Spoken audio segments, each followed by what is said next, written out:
अथ देवसीय राई परिक्रमणाई सव्वाईचार विसोहि निमित्तम पुवार्य क्रमेण आलोयन सिद्ध भक्ति काउसगम करो में। देखना वहाँ पर ये कोई उच्चारण करने की आवश्यकता नहीं, ये तो कोई भी पढ़ लेगा और उसमें कोई समझाने की भी बात नहीं, पर अर्थ समझते हैं। अथ अब देवसीय यानी दिन भर में जो हमसे गलती हुई, शाम को प्रतिक्रमण करते ना अपन सम्यक समाधान के बाद, वह देवसिक प्रतिक्रमण है। वह अथ देवसीय देवसिक यानी दिन भर में गलती हुई, राई यानी रात भर में जो गलती हुई, पड़क कमणाए उसके प्रतिक्रमण के लिए सवाईचार जो सर्व अतिचार हुए हैं, उन सर्व अतिचारों को सवाईचार विसोहि निमित्तम उन सभी अतिचारों का विसर्जन करने के लिए, शुद्धि करने के लिए क्या कहता, पुवार्य क्रमेण पूर्वाचार्यों के क्रम से जो भी कार्य होता है आगम में, वह प्रत्येक कार्य पूर्वाचार्य से होता है। आचार्य भक्ति भी हम पढ़ते हैं, आचार्य भक्ति पढ़ते समय भी वही हम पढ़ते हैं, पूर्वाचारण क्रमेण सकल कर्म क्षयाथम भाव पूजा वंदना समितम श्री सिद्ध श्रुत आचार्य भक्ति। तो ये पूर्वाचार्य का क्रम क्यों लिखा? क्या ये लिखने वाले आचार्य या गणधर आदि आदि जो थे वह अपने मन की भी तो बात कह सकते थे, पर नहीं, अपने अहंकार को चोट पहुँचे, अहंकार नष्ट हो जाए, इसलिए वे कह रहे हैं मैं अपनी बात नहीं कह रहा हूँ, मैं कह रहा हूँ इसलिए मत मानो। मैं नहीं कह रहा, आचार्य महाराज कह रहे हैं मैं मात्र कह रहा हूँ इसलिए मत मानो। पूर्वाचार्य भी यही कहते थे, पूर्वाचार्य भी यही करते थे। पूर्वार्य क्रमेण आलोयन सिद्ध भक्ति काउसगम करोमि। क्या कह रहे? पूर्वाचार्यों के क्रम से ही मैं आलोचना सिद्ध भक्ति कहूँगा, उसका कायोत्सर्ग करता हूँ। किसका? आलोचना और सिद्ध भक्ति। ये आलोचना पूर्वक जो सिद्धों की आराधना है, उस भक्ति का नाम आलोयन सिद्ध भक्ति काउसगम करोमि, उसका कायोत्सर्ग करता हूँ। कायोत्सर्ग का मतलब मात्र 9 बार नमोकार मंत्र पढ़ना नहीं है। शायद मैंने कभी बताया होगा कि काय से उत्सर्ग यानी ममत्व दूर कर देना ये कायोत्सर्ग है, साथ में नमोकार पढ़ना भी पड़ता है। पर नमोकार का मतलब कायोत्सर्ग या कायोत्सर्ग का मतलब नमोकार नहीं है, कायोत्सर्ग पूर्वक नमोकार पढ़ा जाता है 9 बार। तो काउसगम करोमि, उस कायोत्सर्ग को करता हूँ, शरीर से ममत्व दूर करके 9 बार नमोकार पढ़ता हूँ, यह कायोत्सर्ग है। चाहे दिन में हुए हो चाहे रात में हुए हो, मेरे दिन में रात में जो प्रतिक्रमण में या व्रतों में मन वचन काय से लगे हुए अतिचार अनाचार दोष है, उन सभी की शुद्धि के लिए पूर्व आचार्यों के क्रम से आलोचना सिद्ध भक्ति संबंधी कायोत्सर्ग को मैं करता हूँ। फिर नमोकार है, नमो अरियंताणम, नमो सिद्धाणम, नमो आयरियाणम, नमो उज्जायण, नमो लोहे सवसावणम। सभी अरिहंतों को नमस्कार हो, सिद्धों को नमस्कार हो, आचार्यों को नमस्कार हो, उपाध्याय और जगत के सभी साधु परमेष्ठी को भी नमस्कार हो। इन नमस्कार के बाद फिर चत्तारी दंडक, चत्तारी दंडक जानते हो? चत्तारी मंगल, चत्तारी उत्तम और चत्तारी लोकोत्तमा, इनको चत्तारी दंडक कहते हैं। ये चत्तारी दंडक हुआ। इस संसार में अगर कोई मंगल है तो ये 4 ही मंगल है। अगर संसार में कोई उत्तम है तो 4 ही उत्तम है। अगर संसार में कोई शरण जाने योग्य है तो वे 4 ही है, अन्य नहीं है। कौन कौन?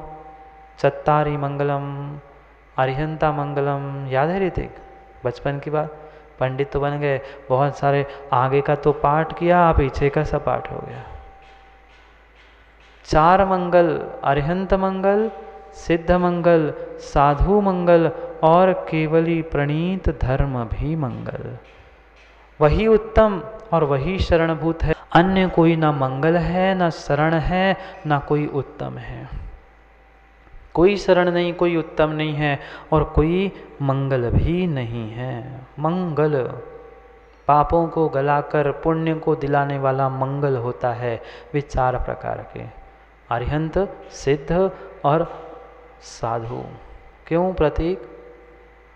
5 परमेष्ठी होते हैं, पंचपरमेष्ठी होते अभी हमने पढ़ा अरिहंत साक्षी, सिद्ध साक्षी, उपाध्याय, आचार्य और साधु। फिर मंगल में तो 3 ही कह दिया।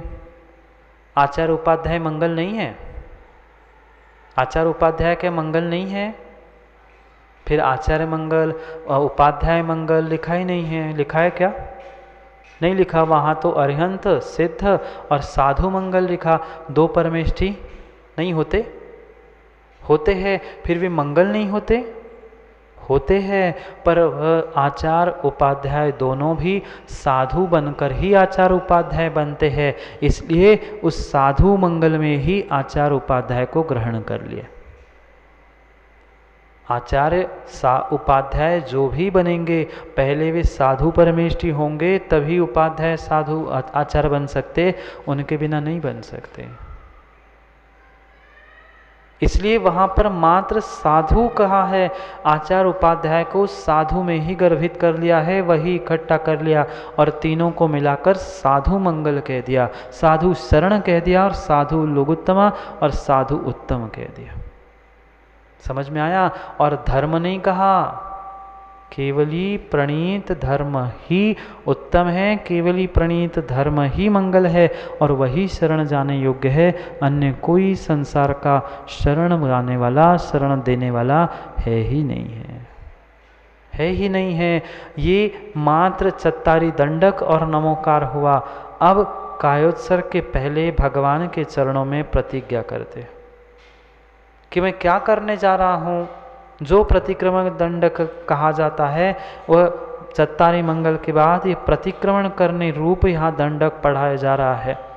आगे पढ़ते हैं। 28 दीव 2 समुद्देशु, पढ़ो। 28 दीव 2 समुद्देशु पन्नारस कम्म भूमिषु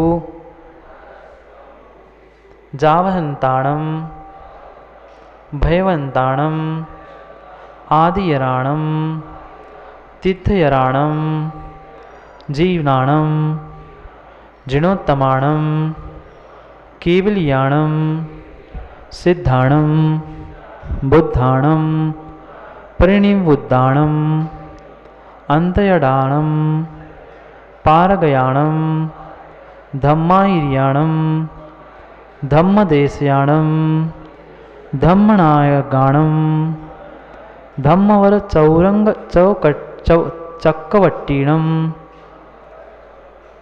धम्मवर चौरंग चक्रवट्टीणम देवाहि देवाणम नाणाणम दंसणाणम चरिताणम सदा करेमि करियम्मम। इतना ही पढ़ते, फिर आगे और करेमी भंते से बाद में पढ़ते। तो 28 दीज 2 समझदेशु, 2.5 द्वीप जानते हो क्या? 2.5 द्वीप जानते हो? हम जम्बू द्वीप में रहते हैं, उसके बाद एक समुद्र है, पुनः एक द्वीप है, पुनः एक समुद्र है, पुनः द्वीप, पुनः समुद्र, ऐसे असंख्यात द्वीप और असंख्यात समुद्र इस मध्यलोक में। हम अभी जो भारत देश में, भारतवर्ष में, भरत क्षेत्र में रह रहे हैं, वहाँ भी जो ये क्षेत्र है ये जम्बू द्वीप में आता है। तो जम्बू द्वीप, घातकी खंड और पुष्करवर द्वीप का आधा, पुष्करार्ध, ये 2.5 द्वीप की संकल्पना यहाँ पर बताई। तो 28 द्वीप 2 समुद्देशु, 2.5 द्वीप और 2 समुद्र, लवण समुद्र और कालोदधि समुद्र। फिर कभी समय मिले तो हम उस भूगोल खगोल को भी समझे, जो आज आगम हमारे पास है, उसको भी हमें करणानियों खगोल और भूगोल को समझना। हम कहाँ रहते हैं, हमारा स्थान कहाँ पर है, ये जम्बूद्वीप, 2.5 द्वीप, नंदीश्वर द्वीप आदि आदि नाम तो हमने खूब सुने, पर वह कहाँ कैसे है उसको फिर कभी समय मिलेगा तो विस्तार से समझना होगा, क्योंकि आधे 1-2 घंटे में 10 दिन में वो समझना संभव नहीं है। इसलिए 2.5 द्वीप और 2 समुद्र, उसमें क्या 5 भरत, 5 रस कम्म भूमिषु, 5 भरत। आप महार्घ भी पढ़ते हो, याद है क्या? 5 भरत, 5 ऐरावत, 10 विदेह क्षेत्र संबंधी आदि आदि जो हम पढ़ते हैं वो यही है। तो वो बता रहे हैं यहाँ पर कि ये 2.5 द्वीप और जो 2 समुद्र है उनमें 5 भरत, 5 ऐरावत, 5 विदेह, ऐसे जो 15 कर्म भूमियाँ हैं, कम भूमिसु यानी कर्म भूमियाँ, जहाँ कर्म करके भगवान बना जाता है, भगवान बनने के लिए पुरुषार्थ किया जाता है, उसे कर्म भूमि कहते। और जो मात्र सुविधाओं को, सुखों को भोगने का काम करते हैं वह भोग भूमि कहलाती है। ऐसे कर्म भूमि 15 कर्म भूमि जावहंताणम, जितने जितने अरिहंत है, और अरिहंताणम भयवंताणम, जितने भगवंत है, आदि अराणम जो तीर्थ करता है, तीर्थ प्रवर्तक है, तीर्थयाणम तीर्थंकर है, जो आदि प्रवर्तक है, आदि तीर्थंकर है, जिनाणम जिनदेव है, फिर जिनोत्तमाणम जिनों में श्रेष्ठ तीर्थंकर केवली है, केवलियाणम सामान्य केवली भी है, रोज हम पढ़ते हैं।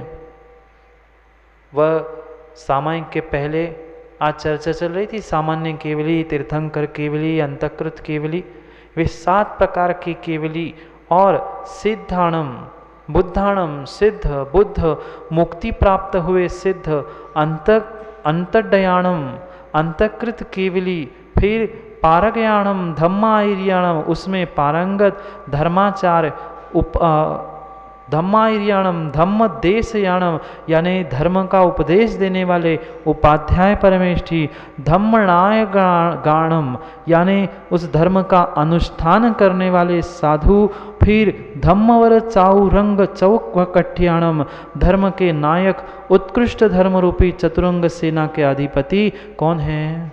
धर्म का कोई अधिपति है तो वह देवाधिदेव अरिहंत देव है।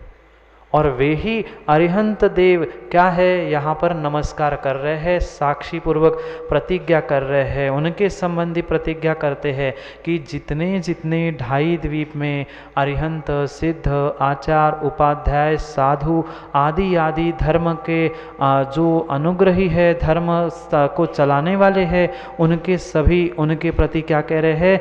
धम्म देवाहि देवाणम देवादिदेव, नाणाणम देवादिदेव, अरिहंत देव, ज्ञान नाणाणम दंसणाणम ज्ञान दर्शन, और चरिताणम चारित्र, सदा करेमी करियमम संबंध में मैं सदा कृतिकर्म करता हूँ। कृतिकर्म जो हम मात्र क्या करते हैं, हम चलते चलते महाराज से प्रतीक नमोस्तु, ये क्या किया? ये कर्मों की निर्जरा करने वाला क्रिया कृति कर्म नहीं कहलाया। तुम्हारी सामान्य वंदना तो हो गई, पर आप आए, गवासन से बैठे, 3 बार आवर्त किया, शिरोन्नति की, गवासन से माथा टेक कर नमस्कार किया, वही बैठे बैठे कायोत्सर्ग कर लिया, भक्ति कर ली, ये होता है कृति कर्म। ये प्रतिक्रमण भी एक कृति कर्म है। वंदना, स्वाध्याय आदि आदि साधुओं के 28 कृति कर्म बताए हैं, वह श्रावक का एक ये प्रतिक्रमण कृति कर्म है। कृति के साथ कर्म करना, पूर्ण विधि से कार्य करना, ये कृति कर्म है। मात्र हमने चलते चलते बैठ के ऐसी नमोस्तु कर लिया, ये मुंड वंदना कहलाती है। और बकायदा जो विधि बताई, आवर्त, शिरोन्नति, गवासन से माथा टेक कर नमस्कार, फिर उसके बाद कायोत्सर्ग करना, भक्ति, आचार भक्ति, सिद्ध भक्ति, श्रुत भक्ति आदि करना, ये कृति कर्म कहलाता है। और उसके अभाव में जो हम वंदना करते हैं उसका नाम है मुंड वंदना। मुंड जानते हो? मुंड जानते हो? कोई कैंची है, चाकू है, उससे खूब प्रयास करना पर कपड़ा नहीं फट रहा, वह जैसी मुंड हो जाती है, कार्य करने के योग्य नहीं होती। कैंची की जो धार लगती है उसको वह इस्तेमाल करते करते कैंची, चाकू आदि क्या हो जाता है? मुंड कहलाता है। उसकी जो धार कम हो जाती है, ऐसी ही वह काटने के काम की नहीं है। ऐसी ही हमारी वंदना, हमारा कर्म मुंड है, जो कर्मों को काटने के योग्य नहीं है। और ये कृति कर्म ऐसे है कि कृति कर्म ही हमें कर्मों से छुड़ाने वाले हैं। इसलिए कृति कर्म करने की कह रहे कि सदा कृति कर्म करता हूँ, मुंड वंदना नहीं करता हूँ, कृति कर्म करता हूँ, कृति के साथ कर्म को करता हूँ। समझ में आया? कृति कर्म करता हूँ, नहीं करता हूँ। आज तक शायद हमने ऐसी वंदना कृति कर्म नहीं की। भगवान को भी नमस्कार किया, बहुत सारे लोग हम देखते वेदी के पास गए, ऐसे ऐसे किया अगली वेदी पे, ऐसे ऐसे किया अगली वेदी पे। ये कर्मों की निर्जरा करने के लिए निमित्तभूत सहायभूत नहीं बन सकता। जब तक कृति कर्म रूप उनकी वंदना नहीं कर रहा हूँ। यहाँ तो परोक्ष रूप से कह रहे हैं, ढाई द्वीप में जितने अरिहंत सिद्ध आचार उपाध्याय जितने जितने धर्म नायक है, उन सबको मैं कृति कर्म के द्वारा नमस्कार करता हूँ, उनके लिए मैं कृति कर्म करता हूँ। करे में बनते, मैं करना चाहता हूँ क्या? अब अतिक्रमण करना चाहता हूँ, क्योंकि समय आपका बज गए 4:30। अतिक्रमण करना चाहता हूँ, यहाँ तो प्रतिक्रमण करना चाहता हूँ। करेमी भनते हैं, भगवान मैं कुछ करना चाहता हूँ, क्या करना चाहता हूँ, क्या करता हूँ, उसको कल समझेंगे। आज के लिए इतना, क्योंकि फिर देर हो जाएगी तो अतिक्रमण करोगे, फिर प्रतिक्रमण करना है, फिर सम्यक समाधान भी समझना है। इसलिए आज के लिए इतना ही।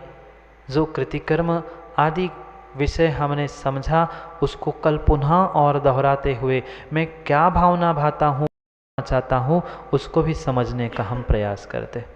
समय आज का हो गया है, कल पुनः समय पर इस विषय को समझेंगे। और अभी थोड़ी ही देर में पुनः हम आपका जैसे अतिक्रमण होगा, हम लोग भी प्रतिक्रमण करके पुनः 5-10 को पुनः यहाँ पर आगमोक्त समाधानों को समझने के लिए समय पे, समय की बात करने के लिए समय पे मिलते हैं। क्योंकि समय पे किया गया काम समय को दिलाता है। बोली भगवान महावीर स्वामी की।